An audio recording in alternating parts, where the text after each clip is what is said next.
No problem. Bye-bye. Thank you, Gabe. Take it easy. Oh. So, Brad, can you believe that went by that fast? That Yeah. well, yeah, you're used to this. Oh, yeah. It was. I was kind of looking at the time. I was like, it's gonna we're getting through quick. Yeah, it was just because also the other thing was just kind of like on my toes. I didn't know where you were going to go, and Nope. I was kind of directing to go where you thought you were going to be. So yeah, We did. I've been finding out that these types of shows where I don't really have a script and it just leave it breathe and be its own entity has been a lot more valuable, and a lot more people respond to it better than a normal script. I don't know if you've had the same outcome, or if it's different or mixed or on your side. Well, I mean, the one show that I definitely script is Blunt Business. So like for that, well, and also for like the show I did with you, I scripted all of my questions, but I had a lot of follow-ups in between as well. Oh, right. It's just that I wanted to make sure I had what I had to cover, because the one thing is within the time frame, since I'm not putting a particular time frame into it, I just want to say, okay, these are the subjects I want to cover. I got my 10 questions done. Yep. Once I get to that point, I'll have everything I need, and I'll have asked everything I wanted to get off of there, and then go to call to action out. But yeah, that's what I did with that. It's just a matter of just trying to think what else I want to go and find out. But no worries. With Blunt Business, I mean, it's a 30-minute program, roughly. Never goes 3 minutes. Always go longer. I'm gonna have 5 or 6 questions, and once I find out what I want to get from there, and I'll ask other questions that are just pointing, because for me, I like to be on the fly, and then when I'm listening, I'm thinking, okay, there's a question I want to ask here, and I'm sure a listener would ask the same question if given the opportunity, because that show's actually done really well. I mean, not to brag, but it is the #1 show on cannabis radio. Okay. That's by accident.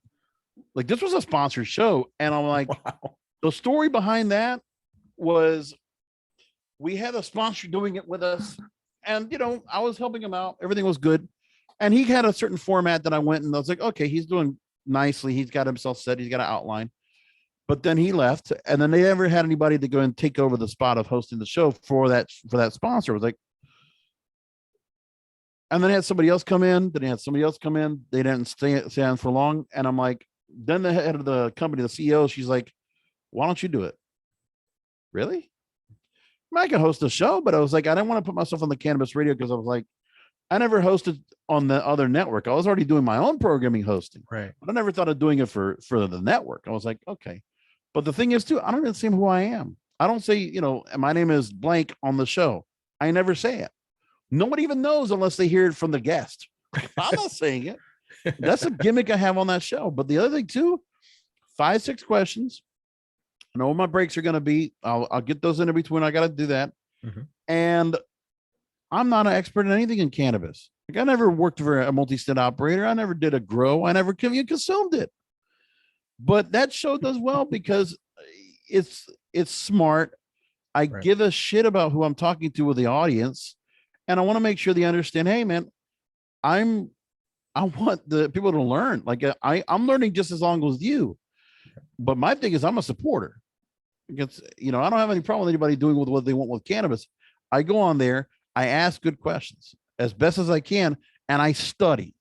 And I research, and I'll go through articles all over the place. I'll find out where they talked about something. I'll go on to another podcast and I'll quote them, because I think the best way to go after people is to confront them on their words, just like I did with you.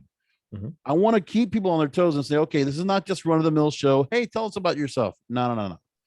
I'm going to jump in, and I'm going to, I'll give time to kind of, if it's somebody's coming on that show, yeah, they're going to promote. So I'll give them time to promote in the middle and the end, the beginning and the end. So I'll ask questions pertinent, but then in the middle of the show, it's going to be 60 minutes.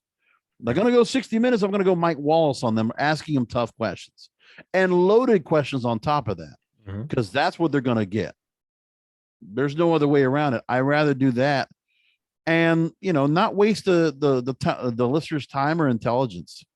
I don't want to do that. Yeah, time is a precious commodity with that. That's for certain. Because if they don't like what they hear in the first couple seconds, see you next. Yeah, there was one of the search engine uh yeah, search engine journal, I think it is. I remember one of the guys I've known for a long time. He actually was Roger Monty, that's what it was. On LinkedIn, he's asking me questions. Hey, can I coach you on podcasting?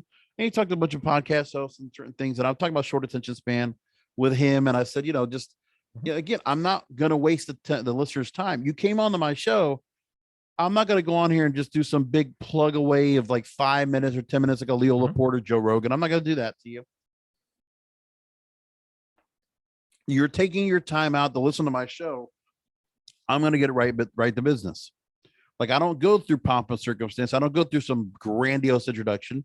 The intros to my show, maybe 15, 20 seconds at the Right. most. And sometimes I don't even put an intro on it. Even on Wow. cannabis radio, we don't even put an intro on the shows anymore because we want people to get to the content fast. Okay. Because you go on Spotify, you go on Amazon, whatever your platform is, you can easily say, okay, I can switch off of that, and go to something else. You're right. Because now streaming has gotten so easy. And also, like, Oh, it's not even so much downloads, it's streaming. People just stream on the fly and they can listen to it. And if they don't want to listen to it anymore, they can turn right off. yep. Maybe they'll get back to it. Maybe they won't get back to it. And that's one of the things I'm finding out now, being part of the streaming streaming world. It's like I get my numbers and it's like, wow, this amount of people. Yeah. I'm surprised of how many listens there are of all the shows. Um, and they keep, flooring me week after week, especially with the content because it's growing. And Yeah. you see that as well, because I know you get your numbers from your producers and you do Yeah. all that stuff, and you got to make sure to keep going up. And you know, the work that keep creating the content it's worth it. I've been finding it's well worth it because the shows come out a lot better, and I've been getting a lot of text and call, contact information that they enjoy the content. It's actually helping them. It's doing what it needs. And every now and then I'll get, it's like, hey, can you cover some of this? Can you cover some of that? Yeah. And I just fit it in as it happens. I'm very focused on metrics for internal purposes because for me, most of the shows on Canvas Radio, they're all sponsored. Like Right. right now, I think we don't even have only but a couple of shows that are not paid. Like everybody right now and it was something we used to not do. But now, we still have quite a few shows on Canvas Radio. They're all sponsored. And I want to make sure our clients are happy because we're getting them not to buy ads on the shows. They're Mhm. just getting their own shows and we're customizing it. It's not an infomercial. They're just sponsoring the show. We're making them hosts and we're giving them the great content. And I will follow along on every show that we have. Look at the metrics. And I'll tell you I can't tell you how many times I've had the metrics tell me, you know what? We've done certain shows. They're not working. We stopped doing those. We do these other ones because it works better. And that's what I've learned. It goes on to my own programming. Okay. Okay. Cause I'll take broadcasters podcast for myself because I was always so much into the weeds of just the business side of it as business to business Right. that I needed to make a change for myself that I would do shows where I would start off with something very more consumer friendly, talking about things that are much more pop culture and starting off with that. And then if I started with that, I could lead into the other content I would want to talk about. But I need to give a nugget. I need to put a carrot out there for people to listen in. So now all my shows start with something that's like everybody's going to consume. It's pop culture related. The like last week I talked about Top Gun coming out. Week before was Johnny Depp and Amber Heard. Week before that, I forget what it was. Oh, it was about. There were some shows that I'll do that they're just me like getting on a pulpit. Like I talked about radio that with terrestrial radio, corporate owned radio, if they're not going to figure things out with the local side and they don't know what they're doing, take what BBC Radio does and what other national networks that are out there that are government funded, by the way, publicly funded, and go with a national format. It's like you can Okay. have stations that'll have the same frequency across all the country, Mhm. and then you can take all the resources of a national brand and put real money into talent, real money into advertising, real money into making the shows better instead of spreading it out amongst these other stations when they can't do anything about it because you're not giving them the money, the resources to do anything. So let them just be facilitators of the content, have a little bit of local content within that building. So you have people there for that. Otherwise, make it national.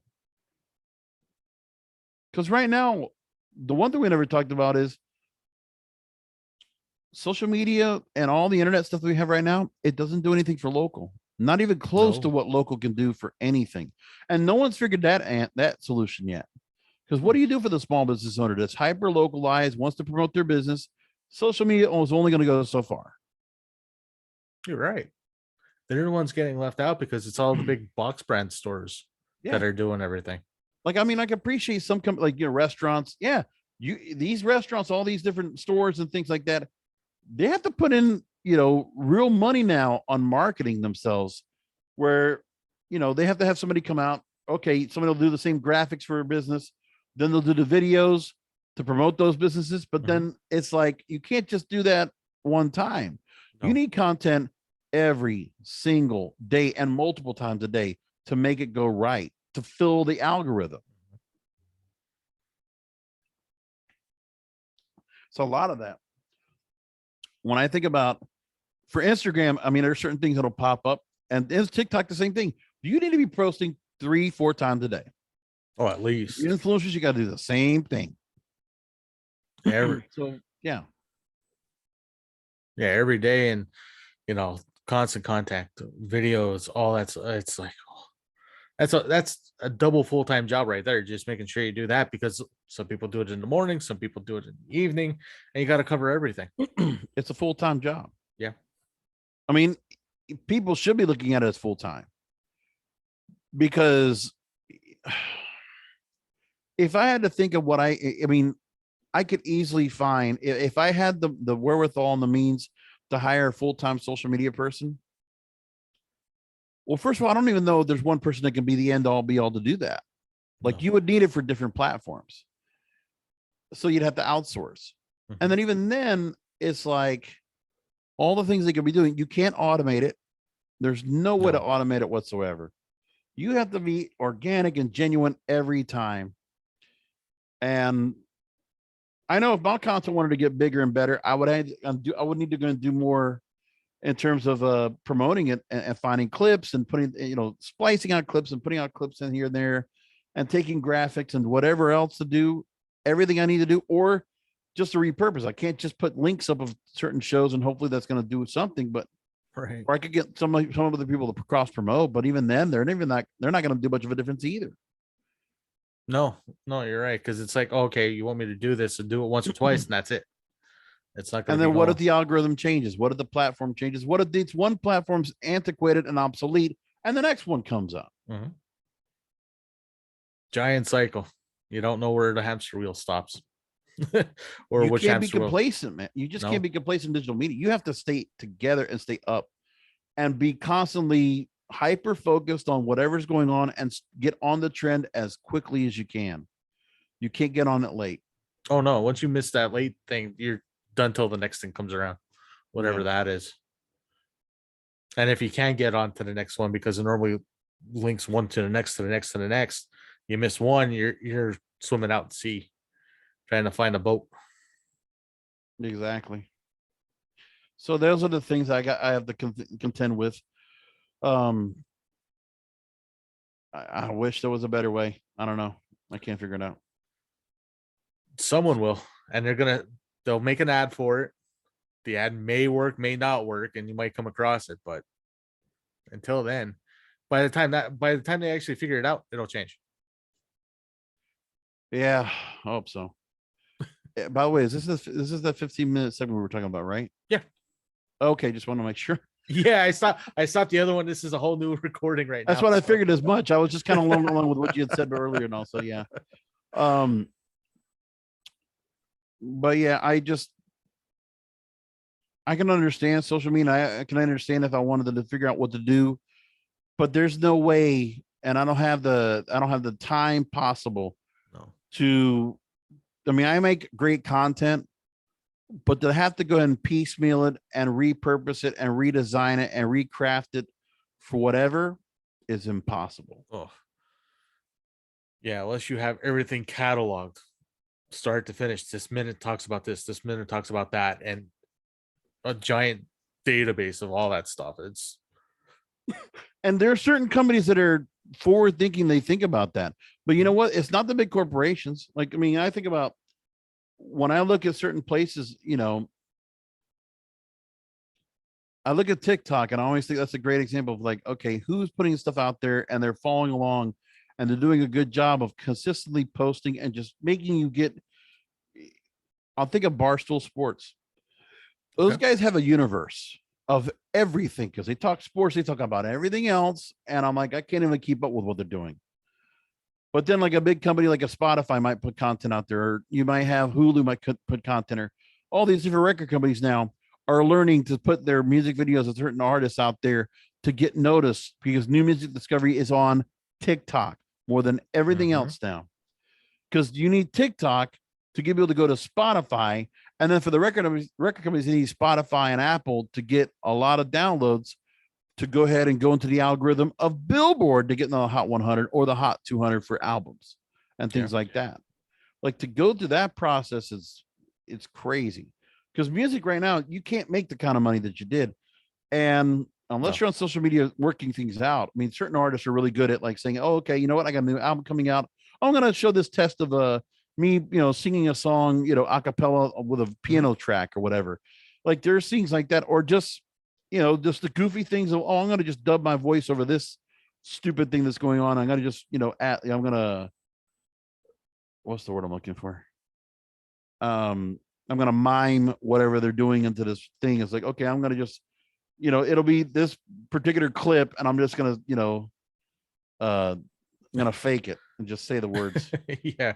Well, like you're saying like that, one band that's actually been doing that is Nightwish with Floor Jansen over in Sweden every Yeah. Friday. Constant YouTube every Friday. She has 2-3 videos out. 5 minutes with Floor, 5 minutes with Nightwish, or she actually did a whole bunch of covers.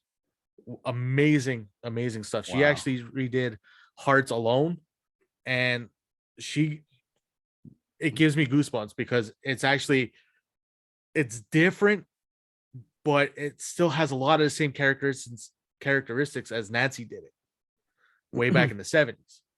The other thing we try to understand too is that with social media, every one of these components also have a live component. Right. And there's a lot of things being said about that. You have to be live if you're going to be a monetizer as a content creator. For you to be monetized, you have to go live more. I'm like, who has the time for that? And it's got to be a certain amount of time too that they block out because they do that. Those algorithms, if it's like a minute less, you get this so many. If it's a minute more, you lose so many. Like that. I tried looking at that. I'm like, oh, that's too complex. Like, I mean, I'm not eligible for content monetization. I mean, I'm still Oh, struggling to get 200 subscribers anyway on YouTube. yep. But I know of one wrestling podcast that I'll listen to mostly in video. And now I see him panicking because number one, this guy's used to like milk the system where he might have a 2-3 hour video that's like a live stream and he'll just kind of like never trim in between the front and back. But like every 5 minutes he'll have ads. Like he'll Okay. take the full brunt of like Wow. how many ads to put in there because he's trying to monetize the hell out of it. And if he had a big enough audience, he's going to do okay because he wants to make it where he's not working any of the work. Mhm. But I can tell he's panicking now because his numbers have gone down. Whatever the algorithm for YouTube has done, his discovery has gone down. His advertising has gone down. And there's been some marks, I guess, he had for monetization, whatever it might be. It's not like he's doing anything wrong. But I can tell that guy's trying to now, he's redoing content. Oh, I'm going to put up clips of my show. Oh, I'm going to do Twitter spaces now prior to an event. I'm going to start doing some more content like that. Okay. Let's go to other platforms. I need to keep the money coming into the YouTube channel. So now this guy's scrambling to try to get that all together. Wow. And that's no easy thing to do, especially when you're going from one platform to another to with the editing software and got to Yeah. make sure it's right. I've been doing that with, and it's time consuming. It's very time consuming. Not to mention live reads. You want to try to get those done. I mean, it's just you get your own sponsors as well, because nobody's going to just come out and sponsor anymore unless you just have a big, huge following. And Mhm. I mean, I try to do affiliate programs, and that's so hard to do now. Oh yeah, everybody's jumped on that, and they changed the restrictions on all the big companies changed the restrictions on it. Yeah. It's ridiculous. It's like, okay, we're paying too much money out, but we're going to change it all. I'm like, Nuts. Mhm.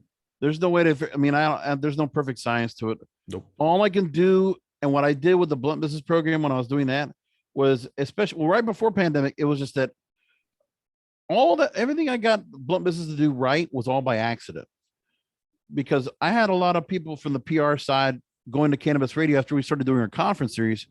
Everybody wanted to be on cannabis radio, like all these companies. Like, well, they need to be somewhere, and I can't keep persuading all these other shows to take them on. So I was like, they need to be somewhere, and if they're good, I need to put them on somebody good. So blunt Okay. business. So that's where I did, and then I was getting so many requests for interviews. I was like, for 1 year, 2019, I did 3 shows a week. That's crazy. I think I did 90 shows that year. Nuts. And I was like, I don't even know how I kept up the pace, but I told them this, we got to go Monday, Wednesday, Friday, just put it out there. I mean, I just have too much requests, but I did that because I didn't want to be overwhelmed by all those requests, because I needed them to turn into leads that we could then get them to monetize, Gotcha. That makes sense. because we get them on, get the free show. And then, you know what? You want to come back on? Yeah, got to pay. So we had to do that to them. And it's like, I have a rule, a pretty stiff rule of like, I don't have any particular guests come on after a year. I usually wait 1 calendar year before I bring them back on and see if it works. Like sometimes I might bring somebody else back. Like if they bring me somebody else, I'm like, you know what? This person fits for this other show. The rare exceptions, but otherwise, I did that. And of course, with all that content, I was putting out such good content and so much of it that the numbers went up crazy. And those numbers kind of just stayed up after that, because I was like, well, I gave them that, and they know, they're pretty sure they're going to get new episodes from me every week, because I haven't missed a week since. And I record so far ahead. Okay. I mean, even right now, I might have a little bit of a lull because I have new shows that I have to start up, new series that we're launching. I need to find guests for that. And then like the summertime, guests don't come on as much. So for blunt business, I need to do something to bump that up. And I've done a lot of shows where, when I know they don't fit on blunt business, I have another show, a sister show that I host there. That's just to take care of like the extra people that are good, but they're Okay. not good enough for blunt business. So like it's the second tier show. I built that up to make it monetizable. And then if I want to take some of those episodes there, I'll put them in the blunt business. I'll just put a nice little, I did it just this week. Thought I have a month's worth of shows that are all these shows that I did on another show, which I know people are not going to go listen to. Mhm. They're not going to go out and find out unless they know about it. It's not a show that's consistently for them to say, okay, well, what I'll do is I'll take it, I'll put in the blunt business, because that's the show everybody's listening to. And I'll give them the reasons. Listen, this is why I'm putting this on. I'm not giving you the whole interview. I'm just letting you get what you need to know, full context. Because the other thing I do as well, and I like what you did here on your show, is you call back previous guests. Right. Because you want to give people to say, oh, so what is this guest again? I got to go back and binge that again.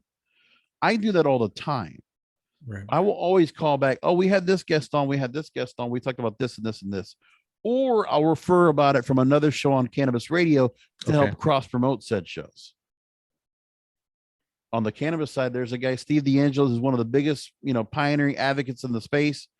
He was on the Green Peak for one episode, and he was also on Plant Profits. You know what? If I got to bring up Steve D'Angelo for something, because there's one thing he said that was so poignant, clear, I'm going to call that name back up and say, listen, he was on this show. He was on this show. And I remember one thing he said specifically that caught my mind, because when it comes to cannabis legalization, he says that, the Silicon Valley types, they're all waiting to jump in. They're just sitting on their hands waiting for legalization to come in. But once it jumps on, they're ready to go. Because he knows those people he talks to, because he's like, yeah, we're just waiting. Mhm. We're just hitting. We're going to hold on. We know it's coming. We got the money ready to go, but we need to see this happen so we can commit. Right. So that's where they're going to come from there. So. Very good. Very good. Yeah. Yeah, it's just been one wild ride with all this. And wow, we've been already talking for another half hour. Oh yeah. There have been some shows I've done. Well, I've easily done some shows where I've done 90 minutes for like interviews for myself. There was one radio guy I talked to, and I remember, man, I did 10 questions with him, and I was like, this is going to go an hour. I had to went down an hour 40. easily, because we just went off into some other areas, and I'm like, this guy knows this guy, and I know this guy, and I'm like, I was just getting some. We were just talking some real shop, and I'm like, I know, because that's some of the best podcasts out there. Mhm. I When you agree. get to hear people, because the best way we always say, for example, especially when we're trying to talk to people to do a new show with us, when you want a podcast, you want it to be an uninhibited conversation. Like you're basically eavesdropping into something that's really great information that you would never hear anywhere else. And you notice like all the stuff on TikTok or Instagram or Facebook or YouTube shorts and all. How many times do you hear like a clip of something that is basically like, yeah, somebody saying the quiet thing out loud? Like we're hearing something like, wow, that's a great point. Yeah. I would have never heard that anywhere else. And nobody's going to talk like that in public. That's very true.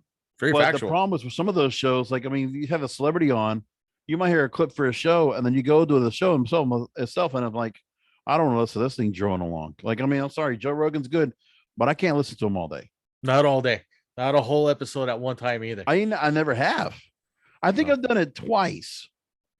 It was, I'll tell you, it was whenever Bill Maher's on, because he's great on that show. He is very, and plus he has his own show, which I haven't heard, but I've heard clips from. He's excellent for radio if he wanted to do it. There's no money in it. The only problem. And Adam Curry. Really, Adam Curry? Yeah, the old MTV host. Who what did he start? Oh my God, I can't think of it right now. But he was like one of the first guys on the internet too. And I'm like, that guy, his career after that was incredible. He was the first guy podcasting. Oh man. He got into it early and smart. I mean, just like, and I mean, the guy was just amazing what he was talking about. And I gotta like that guy was on his particular episode was really good. Okay. Like this. So yeah. I'll go search that one out. Just to give a gander. I mean, the good thing with podcasting now is like all the platforms have gotten better. Like, I mean, oh my God, Spotify is incredible. Like, I love Spotify. I just need to buy stock in them because they really are. They've been wonderful. Like I'm now fully encompassed because when it comes to podcasts, I mean, there's not a lot of, the other problem is there's not a lot of podcasts I can listen to just straight through and I'm really like engaged by. Plus, the other thing too is that if I'm going to listen to some podcasts, I have to listen to myself back. Okay. I don't know if you do that yourself, but like if you're, I mean, since you've been doing this for a while, I mean, obviously, like for instance, you know, because you're listening to yourself. I mean, the best thing I could tell you, and this is for every podcaster out there, you got to listen to yourself back. You need to cringe when you say ums and ahs, when you start stumbling, or when you can't get back to a certain level, especially when you're doing live. You definitely want to have it where like you got to listen to yourself back and say, okay, what did I say? How did I sound when I did this? And so I constantly will sample my own programming. I will listen back to the sound of my voice and how it sounds and what I'm saying. I will go back over and over and over again. I have done that from the first, all the way back to the first interviews I've done. Yeah. There were some bad ones. I'm not gonna lie, right. But it progressed to get better. Same with the first radio show because I have no idea what I'm doing on this. I'm not gonna lie, but as I got more comfortable as the shows kept going, and I also have a sit down with my producer as well. And we have a sit down. It's like, okay, this is what you did well. This is what you didn't do well. We need to work on a couple of these things. You forgot to do this, and I'm taking notes on it because she does it too. She's been doing production in this realm for over 20 years. So what she has is like, I'm like, okay, I'll do that, and then work on it for the next time. Well, keep in mind too that, I mean, the best people that learn podcasting are the ones that have been sitting beside doing radio for a long time, because the only thing is they just have to understand it. Okay, it's still radio, but it's a different feel. Right. And honestly, like the way I used to run radio before, you know, with clocks and all this kind of stuff, a lot of that stuff I just continue to keep throwing out the window. Because I realize the shows that are doing it, it's like you kind of throw yourself out the window of what you're doing, but it's the content itself. You need to make sure to keep people involved and engaged. And also my thing too is also keep in mind about how much time I'm taking of their time.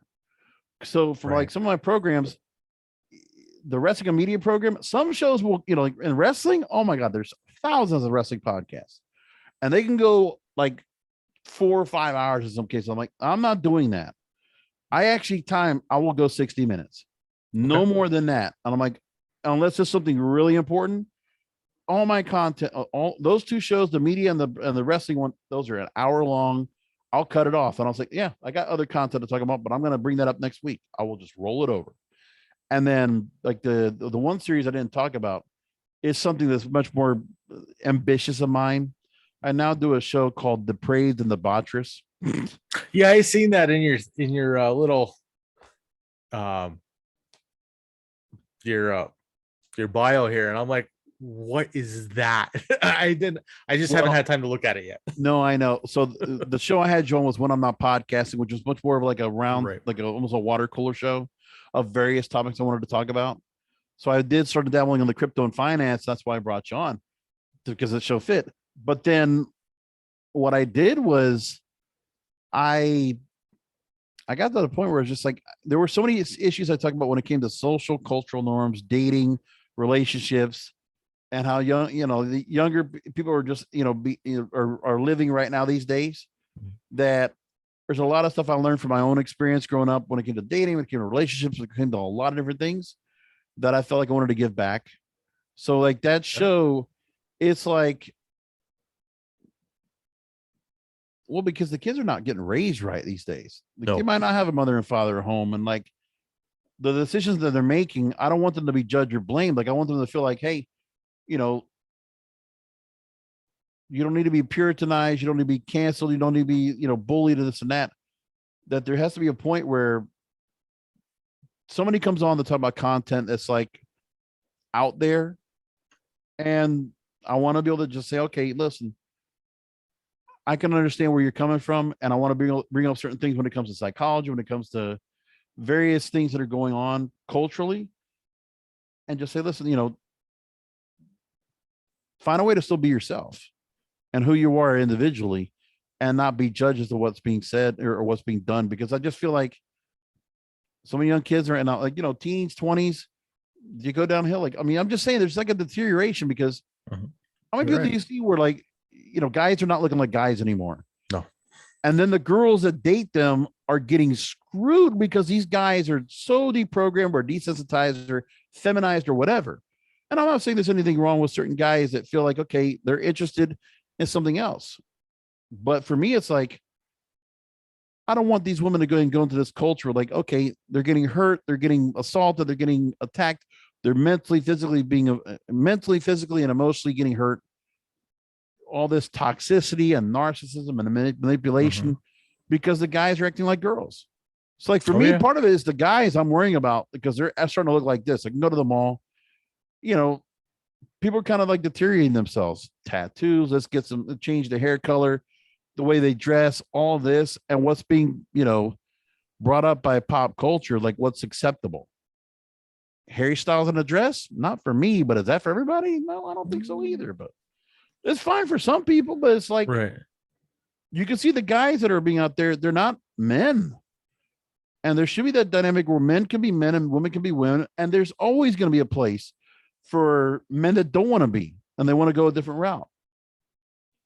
Like I can totally understand people that want to be gay and they want to be with same sex. I totally understand that part. Trans, not so much. Like I can get part of it where it's like, if it's just a short term or like it's something that you want to do just as a form of expression, but every day and all everyday life, I don't get it. I'm accepting it, but I don't understand it.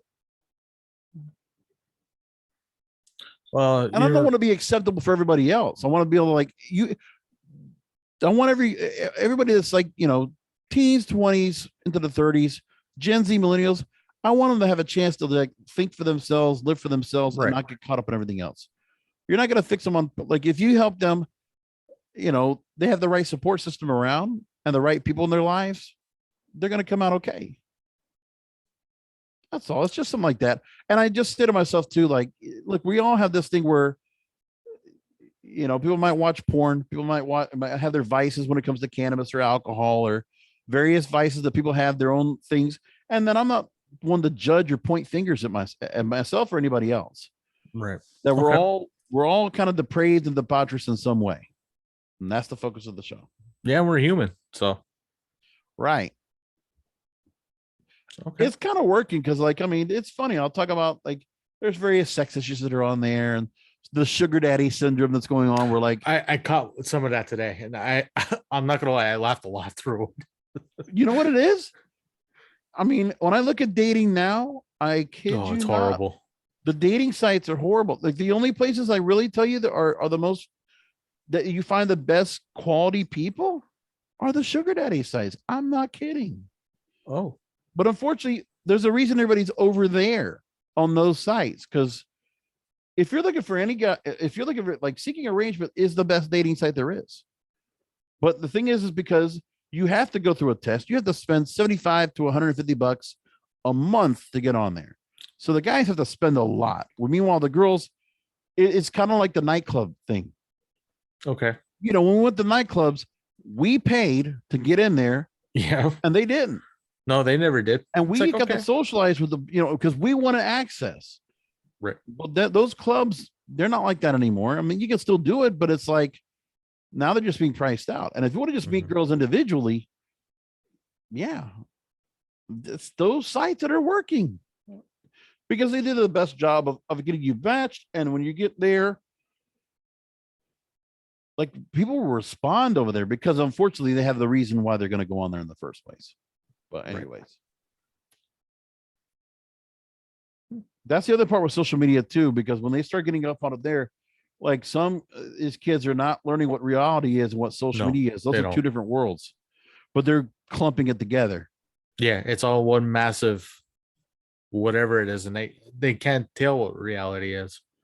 And if they don't have a support system when they're looking on the computer or their phone by themselves or their tablet, and nobody's telling them, hey, don't worry about this keyboard warrior trolling you. Don't worry about that. That's not, they're never going to see you. They're never going to know who you are.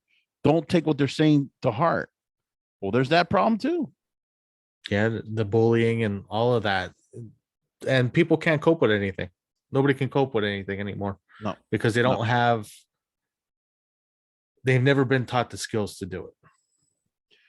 And so they need to realize that if some things are going to happen, these people, young people growing up anyway, that they need to find out how to cope.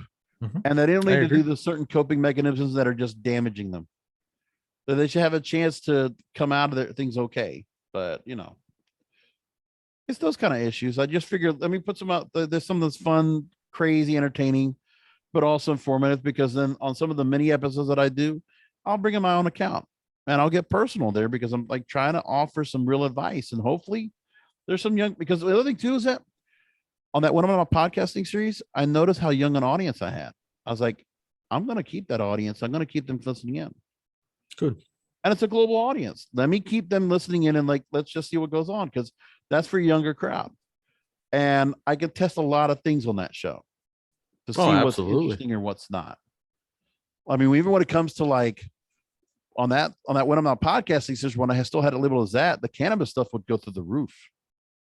Anytime I'm talking about cannabis, I got great numbers.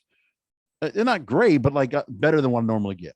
Right. And when I talked to anything adult, also did well. So change the programming and then go to something that might be a little more where I want to go with. And I only started this about a month ago, and it's going to take time to build that up. Oh, I agree. I've been seeing that. Only been doing it. Well, this is my second month now already. Yeah. And time is flying. Is that I don't keep myself so much on video. So it's, like, important. Like, if I'm even doing a video, it's usually me on a small box in the corner for the YouTube stuff. But I mean, the other thing too is that it's more voice, because I don't think I have an older sounding voice. I can sound like I resonate with a younger crowd. Right. And that you can actually communicate with somebody. I found that as long as you can get your point across to, just like the books, the audio books, they range from anywhere from 18 all the way up to 65.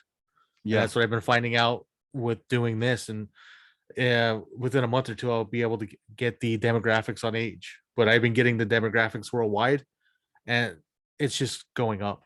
Even after as you've seen, after the weeks and rebroadcasts and the on demand stuff. It's like, oh, okay, I want to see how this guy can help me make more money for myself. Okay, tune in. Then they tune in another time and another time, and I'm trying to keep it as like you're doing, a variety, because I don't know Yeah. what's hitting yet. And then once I find Right. out what's hitting, I'm gonna start focusing more on those shows, and I'll throw in another show to break it up. And then sometimes I just want to have the room to have certain things I want to talk about. That's all of Right. a sudden like there was one audio book I got the author for, and I was like, this guy's talking about like dating and relationships from the guy's point of view. I was like, and that guy was just like, I know he's gonna be controversial, but I don't give a shit. And I went 90 minutes with him, and I was like, we were just hitting on all cylinders because I just like where he was coming from with certain things. But then I opened his eyes up to a lot of thoughts I had. Okay. And that was a show I really prepared for. That was like 15 questions I had for that guy because I Wow. knew I was going to go Okay. along with him because I had so much to bring up. I don't have to bring him on again. Like I didn't get the biggest numbers in the world. And that's okay, but I wanted to do more, so I'll figure it out. Anyway, I've taken a lot of your time, Magnus. Thanks for being on with me and or being on with you, and thanks for giving me the time. I really appreciate it. Absolutely, Brasco. And as time permits, man, we'll see how things go, and love to have you on again. Yeah, just let me know. Okay. I definitely will. I appreciate it very much. All right, sounds good. We'll talk soon. All right, can do. Keep in touch. Take care. Yep.